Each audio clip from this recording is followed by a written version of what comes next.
बच्चों, इस exam concept YouTube channel पर आपका हार्दिक स्वागत है। आज हम कक्षा 12 का एक नया चैप्टर स्टार्ट करने जा रहे हैं। चैप्टर का नाम है वैद्युत आवेश तथा वैद्युत क्षेत्र। ठीक ना, ये आपका चैप्टर नंबर 1 है। सबसे पहले हम लोग समझेंगे कि इस चैप्टर के अंतर्गत वैद्युत आवेश और वैद्युत क्षेत्र में हमें पढ़ना क्या क्या है। तो मैं आपको बताऊं, जैसा कि भौतिकी में वैद्युत में आपको पढ़ना है, वैद्युत में आपको 2 पार्ट पढ़ना है। एक तो आपको पढ़ना है स्थिर वैद्युतिकी, स्थिर वैद्युतिकी, और दूसरा आपको पढ़ना है वैद्युत चालन, वैद्युत चालन। प्रारंभ का आपका जो 2 चैप्टर है स्थिर वैद्युतिकी, इसमें दोनों चैप्टर में हम आवेश को स्थिर करके अध्ययन करेंगे, और दूसरा जो चैप्टर है बाद का, उसमें हम दोनों चैप्टरों में क्या करेंगे, आवेशों को गतिमान करके अध्ययन करेंगे। अगर आप स्थिर वैद्युतिकी की परिभाषा लिखना चाहें तो लिख सकते हैं स्थिर वैद्युतिकी। क्या है स्थिर वैद्युतिकी? तो भौतिक विज्ञान की वह शाखा, भौतिक विज्ञान की वह शाखा जिसके अंतर्गत आवेशों को स्थिर करके, आवेशों को स्थिर करके अध्ययन करते हैं स्थिर वैद्युतिकी कहलाता है, स्थिर वैद्युतिकी कहलाता है।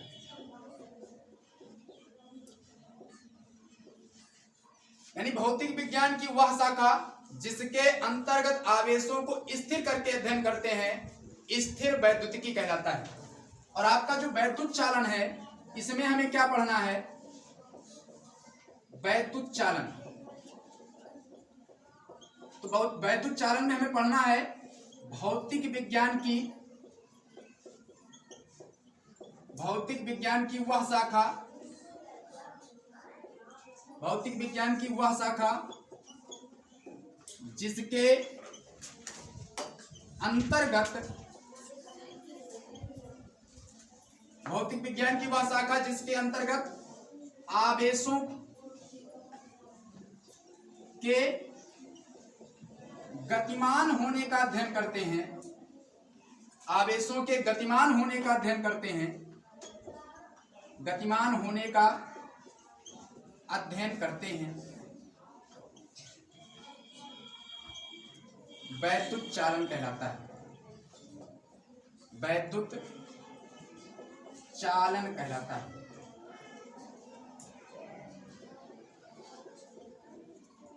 तो प्रारंभ के 2 चैप्टरों में हमें क्या करना है, आवेशों को स्थिर करना है, और बाद के 2 चैप्टरों में हमें क्या करना है, आवेशों को गतिमान करना है। अब हम समझेंगे कि आवेश क्या होता है।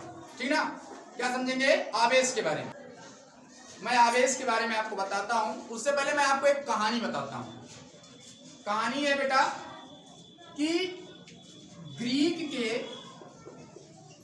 एक प्रसिद्ध जो है दार्शनिक थे, प्रसिद्ध दार्शनिक, जिनका नाम था थेल्स। इन्होंने 600 ईसा पूर्व में एक बात बताई। थेल्स ने क्या बताया कि यदि हम अंबर नामक पदार्थ को, किसको, अंबर नामक पदार्थ को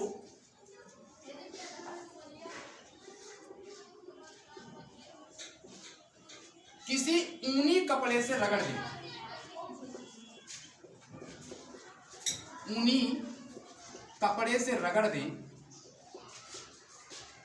तो इन्होंने क्या देखा कि जब अंबर नामक पदार्थ को किसी ऊनी कपड़े से रगड़ा, तो इन्होंने देखा क्या कि वो जो है छोटे छोटे कागज के टुकड़े और छोटे छोटे मिट्टी के कणों को अपनी ओर आकर्षित कर रहा था। कहने का मतलब इन्होंने बताया कि अगर हम अंबर नामक पदार्थ को किसी पदार्थ से जब रगड़ देते हैं तो उन्होंने क्या देखा कि कागज के छोटे छोटे टुकड़े,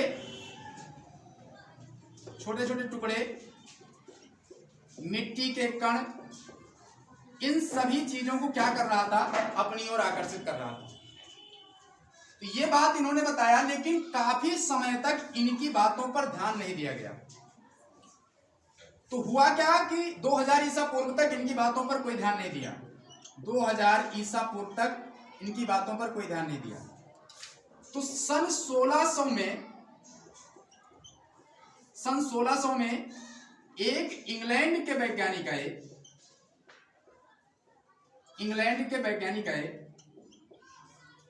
जिनका नाम था बेटा डॉक्टर गिलबर्ट।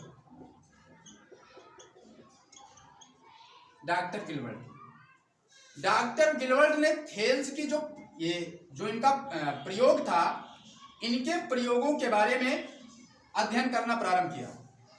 तो उन्होंने क्या देखा, उन्होंने देखा क्योंकि थेल्स ने क्या बताया था, केवल अंबर नामक पदार्थ को किसी ऊनी कपड़े से रगड़ देने पर छोटे छोटे पदार्थों को अपनी ओर आकर्षित करने लगता है। जबकि डॉक्टर गिलबर्ट ने क्या देखा, डॉक्टर गिलबर्ट ने देखा, इन्होंने अपने प्रयोगों में देखा क्या, इनका जो प्रयोग था, इन्होंने अपने प्रयोगों में यह देखा कि केवल अंबर ही नहीं अपितु क्या कांच की छड़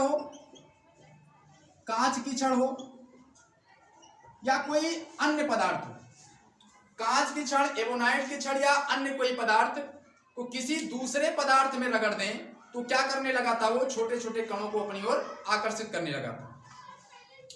अब यहां पर जो डॉक्टर गिलबर्ट ने यह बताया कि केवल कांच की ही छड़ नहीं अपितु किसी पदार्थ का कोई भी पदार्थ हो, अगर उसको एक दूसरे पदार्थ से क्या कर दिया जाए, रगड़ दिया जाए, तो वो क्या करने लगता है, छोटे छोटे कणों को अपनी ओर आकर्षित करने लगता है। ठीक है, वो अपने छोटे छोटे कणों को क्या करने लगता है, आकर्षित करने लगता है। ठीक है, इसका प्रयोग आप अपने आप से कर भी सकते हो। जैसे आप कंघी ले लो और कंघी को क्या करो, सूखे बाल में अगर रगड़ो कंघी को, तो क्या करने लगेगा, छोटे छोटे कणों को अपनी ओर आकर्षित करने लगेगा। ठीक है ना, लेकिन आपका बाल कैसा होना चाहिए, सूखा होना चाहिए, तेल नहीं लगा होना चाहिए उसमें। ठीक है, आप इसका प्रयोग जाके कर लेंगे। आगे हम लोग समझते हैं कि आवेश होता क्या है। इन सभी बातों से ये निष्कर्ष निकला कि आवेश की परिभाषा क्या होती है। तो हम लोग समझेंगे कि आवेश की परिभाषा क्या होती है, आवेश कहते किसे। तो आवेश है आपका किसी पदार्थ का वह गुण, जैसे मेरी बात को समझो, मैंने बताया कि अगर आप कंघी को बाल में रगड़ लो तो क्या करने लगी, कंघी छोटे छोटे कणों को अपनी ओर आकर्षित करने लगी। और आप बिना रगड़े कंघी को अगर छोटे छोटे कणों को अपनी ओर आकर्षित कराओ तो वो आकर्षित नहीं करेगी। तो कहने का मतलब ये हुआ कि जब हमने कंघी को बाल में रगड़ा तब उसके अंदर कुछ ऐसा गुण आ गया जिसके कारण वो क्या करने लगा, छोटे छोटे कणों को अपनी ओर आकर्षित करने लगा। तो ये जो गुण है, इस गुण को ही हम क्या कहते हैं, आवेश कहते हैं। जिसके कारण वो क्या करने लगा, छोटे छोटे कणों को अपनी ओर आकर्षित करने लगा, उस गुण को ही हम क्या कहते हैं, आवेश कहते हैं। किसी पदार्थ का वह गुण जिसके कारण वह छोटे छोटे कणों को, किसी पदार्थ का वह गुण जिसके कारण छोटे छोटे कणों को अपनी ओर आकर्षित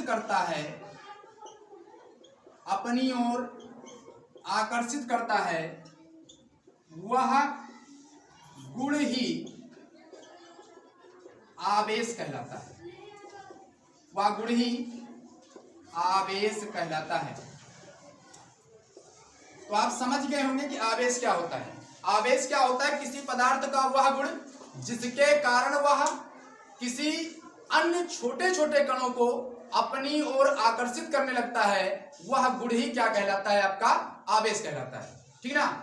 आवेश आपका गुण है, गुण को ही क्या कहते हैं, आवेश कहते हैं। ठीक है ना। आगे हम लोग बढ़ेंगे, इसमें हम नोट नंबर डालेंगे आवेश में। नोट नंबर 1, जब हम दो पदार्थ को आपस में पकड़कर रगड़ते हैं तो इसमें होता क्या है कि एक पदार्थ का दूसरे पदार्थ में क्या होता है, इलेक्ट्रॉनों का स्थानांतरण होता है, जिसके कारण उस वस्तु में किसी वस्तु को आकर्षण करने का गुण आता है। आकर्षण करने का गुण आता क्यों है, जब हम दो वस्तुओं को आपस में पकड़ कर रगड़ देते हैं तो रगड़ने के बाद क्या होता है, एक वस्तु का इलेक्ट्रॉन दूसरे वस्तु में क्या हो जाता है, ट्रांसफर हो जाता है। और ट्रांसफर होने के बाद क्या होता है, उस वस्तु में इलेक्ट्रॉनों की संख्या ज्यादा हो जाती है, जिसके कारण क्या होता है, वो दूसरी छोटे छोटे कणों को अपनी ओर आकर्षित करने लगता है। इसमें हम नोट डालेंगे और लिखेंगे, ये लिखेंगे कि जब दो पदार्थों को, नोट नंबर 1 है, जब दो पदार्थों को आपस में रगड़ते हैं,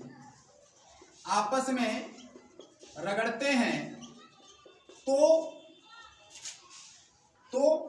एक पदार्थ से दूसरे पदार्थ में इलेक्ट्रॉनों का स्थानांतरण होता है। स्थानांतरण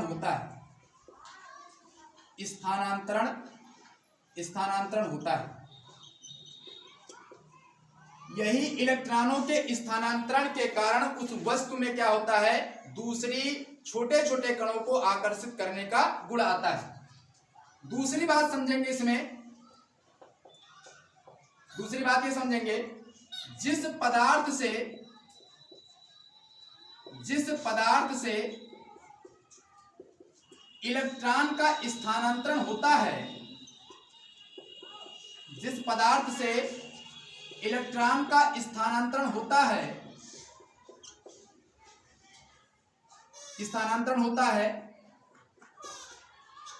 उसका द्रव्यमान कम हो जाता है,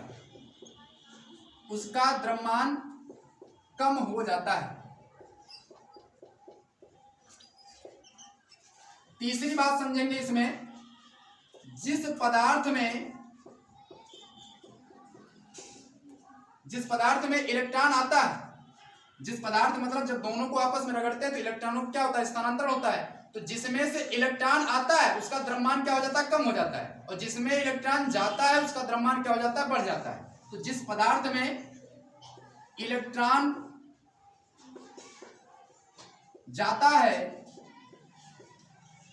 उसका द्रव्यमान बढ़ जाता है, उसका द्रव्यमान क्या होता है, बढ़ जाता है। तीसरी बात समझेंगे हम लोग, तीसरी बात क्या समझेंगे, आवेश किसी पदार्थ का गुण होता है। आवेश किसी पदार्थ का गुण होता है जिसके कारण वह छोटे छोटे कणों को अपनी ओर आकर्षित करने लगता है। आवेश किसी पदार्थ का गुण होता है, इसलिए आवेश एक अदिश राशि है, इसलिए आवेश एक अदिश राशि है। चौथी बात समझेंगे आवेश में, आवेश आपको पता है कि Q बराबर क्या होता है, ठीक ना। आवेश आपको पता है कि Q बराबर क्या होता है, IT, यानी जो आवेश आपका मिलता है वो दो राशियों से मिलकर बनता है।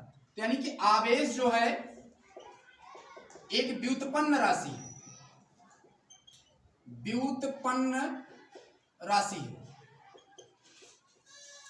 आवेश एक व्युत्पन्न राशि, ये दो राशियों को मिलकर बनता है, इसलिए ये आपकी क्या है, व्युत्पन्न राशि।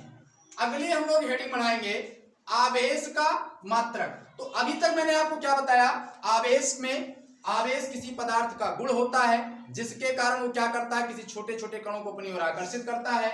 जब दो पदार्थों को आपस में रगड़ते हैं तो एक वस्तु से दूसरी वस्तु में क्या होता है, इलेक्ट्रॉनों का स्थानांतरण होता है, जिसके कारण वह क्या करता है, छोटे छोटे कणों को अपनी ओर आकर्षित करने लगता है। जिसमें इलेक्ट्रॉन जाता है उसका द्रव्यमान बढ़ जाता है, जिससे इलेक्ट्रॉन जाता है उसका द्रव्यमान क्या होता है, कम हो जाता है। और मैं अगली आपको क्या बात बताया, अगली बात बताया मैंने कि आवेश जो है किसी पदार्थ का गुण है, इसलिए ये क्या है, आपकी अदिश राशि है। और आवेश दो राशियों को मिलाकर बनी हुई है, दो राशियों को मिलाने के बाद प्राप्त होता है, इसलिए ये आपकी कौन सी राशि है, व्युत्पन्न राशि। अगली हम हेडिंग समझेंगे आवेश का मात्रक। ठीक है, तो हेडिंग लगाओगे आप लोग आवेश का मात्रक। यहाँ देखोगे आवेश के मात्रक में हम लोग यहाँ पर एक झौवा मात्रक लिखेंगे। तो सबसे पहले पता है आपको क्यू बराबर क्या होता है, IT, और धारा का मात्रक होता है एम्पियर, और समय का मात्रक होता है सेकंड, यानी आवेश का मात्रक क्या होगा, एम्पियर सेकंड। और दूसरा मात्रक होता है आपका कूलम। ये दोनों आपका किस पद्धति में है, MKS पद्धति में, ये आपका MKS पद्धति में। दूसरा आप समझोगे इसका मात्रक होता है एक ESU और एक होता है आपका फ्रैंकलिन।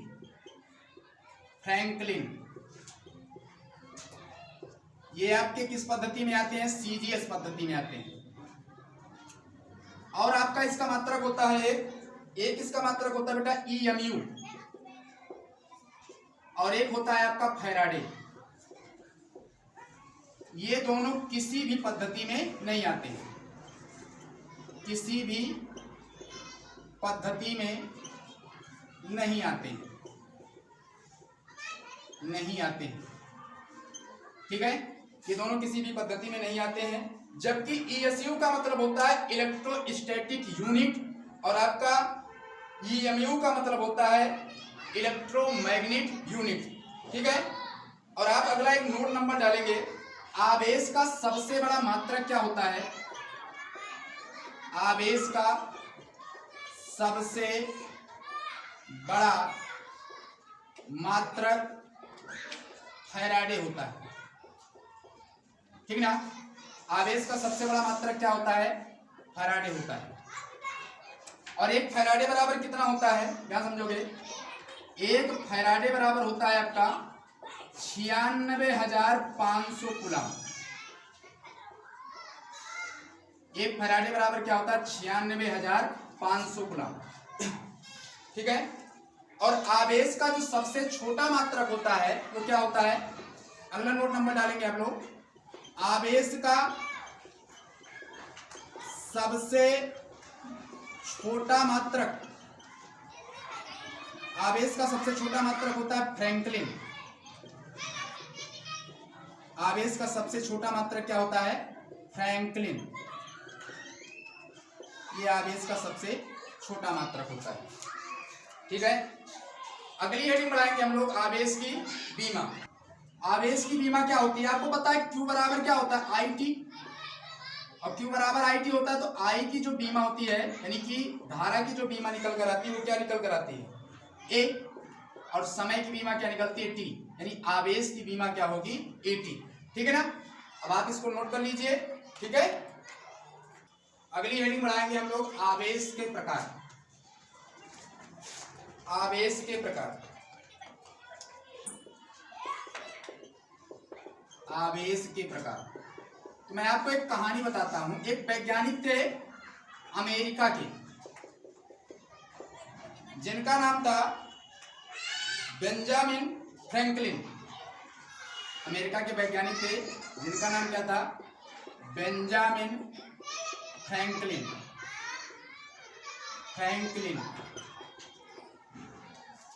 1750 ईस्वी में इन्होंने एक प्रयोग किया।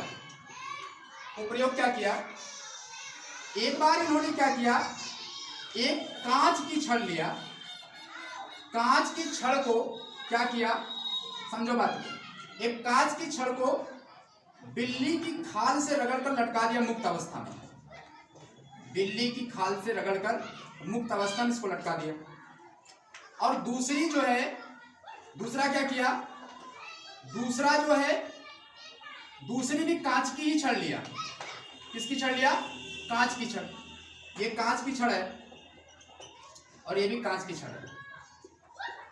दूसरी भी कांच की ही छड़ लिया, इसको भी क्या किया, बिल्ली के खाल से रगड़ दिया, बिल्ली के खाल से रगड़ दिया। जब इसको बिल्ली के खाल से रगड़ा तो उन्होंने क्या देखा, इस पर जो भी आवेश आ रहा था वही आवेश इस पर भी आ रहा था, ठीक ना, मतलब एक ही पदार्थ से दोनों क्या किया, आपस में रगड़ दिया। और मुक्त अवस्था में जब दोनों को लटकाया तो इन्होंने क्या देखा कि इस दोनों छड़ों के में क्या हो रहा था, ये दोनों छड़े आपस क्या कर रहे थे, एक दूसरे को दूर ढकेल रही थी। बात समझ पा रहे हैं? दोनों छड़े क्या कर रही थी, दोनों छड़े एक दूसरे को प्रतिकर्षित कर रही थी, एक दूसरे को प्रतिकर्षित कर रही थी। इस प्रयोगों को देखने के बाद इनके दिमाग में ये बात आई कि हो सकता है कोई प्रॉब्लम हो या कोई ऊपरी चक्कर हो जिसके कारण दोनों छड़ें आपस में क्या कर रहे हैं, एक दूसरे को दूर ढकेल रही हैं। इसके बाद क्या किया इन्होंने, दूसरा प्रयोग किया। दूसरा प्रयोग ये किया कि अब की बार इन्होंने क्या किया, कांच की छड़ को लिया, समझ रहे बात को, एक कांच की छड़ को लिया, एक कांच की छड़ को लिया, कांच की छड़ को लिया, और दूसरा भी क्या लिया, एबोनाइट की छड़ ले लिया, एबोनाइट की छड़ लिया, और दोनों को क्या किया इन्होंने, फिर बिल्ली के खाल से रगड़ दिया, बिल्ली के खाल से रगड़ दिया, समझ रहे बात को। जब दोनों को मतलब कांच, अब की बार एक कांच की प्लेट को लिया और दूसरी एबोनाइट की प्लेट को लिया, छड़ को लिया, और दोनों क्या किया, मुक्त अवस्था में लटका दिया। तो इन्होंने देखा क्या कि ये दोनों प्लेटें भी क्या कर रही थी, यानी दोनों छड़ें भी क्या कर रही थी, आपस में एक दूसरे को प्रतिकर्षित कर रही थी। बात समझ पा रहे हैं? ये दोनों आपस में क्या कर रहे थे, एक दूसरे को प्रतिकर्षित कर रही थी। तो उसके बाद इन्होंने तीसरा प्रयोग किया। तीसरा प्रयोग ये किया, क्या किया तीसरा प्रयोग, कि अब की बार इन्होंने क्या किया, एक कांच की छड़ को लिया, कांच की छड़ को, और दूसरी जो है एक एबोनाइट की छड़ को लिया, एबोनाइट की छड़ को लिया, और एबोनाइट की छड़ को और कांच की छड़ दोनों को क्या किया इन्होंने, दोनों को, एक को तो क्या किया इन्होंने, बिल्ली के खाल से रगड़ा, बिल्ली के खाल से रगड़ा, और दूसरे को क्या किया, रेशम के कपड़े से रगड़ा, इसको रेशम के कपड़े से रगड़ा। तो इन्होंने क्या देखा कि जब अलग अलग पदार्थों से इसको रगड़ रहे थे तो इन्होंने क्या देखा कि ये दोनों प्लेटें आपस में क्या हो रही, एक और चली आ रही थी, यानी आकर्षण हो रहा था, यहां पर आकर्षण हो रहा था, समझ रहे बात को। तो इन सभी प्रयोगों के आधार पर बेंजामिन फ्रैंकलिन ने बताया कि आवेश आपका क्या होता है, दो प्रकार का होता है। आवेश क्या होता है, दो प्रकार का होता है। कौन कौन सा, एक तो आपका होता है बेटा धन आवेश, और दूसरा आपका क्या होता है, ऋण आवेश। एक आपका क्या होता है, धन आवेश, और दूसरा क्या होता है आपका ऋण आवेश। तो आवेश के प्रकार में क्या होता है, आवेश आपका दो प्रकार का होता है। नंबर एक धन आवेश, और नंबर दो आपका ऋण आवेश। आवेश आपका दो प्रकार का होता है, धन आवेश और ऋण आवेश। और मैं आपको बताऊं यहां पर क्या होता है, एक नोट डाल लोगे, सजातीय आवेश, सजातीय आवेश एक दूसरे को प्रतिकर्षित करते हैं, एक दूसरे को प्रतिकर्षित करते हैं।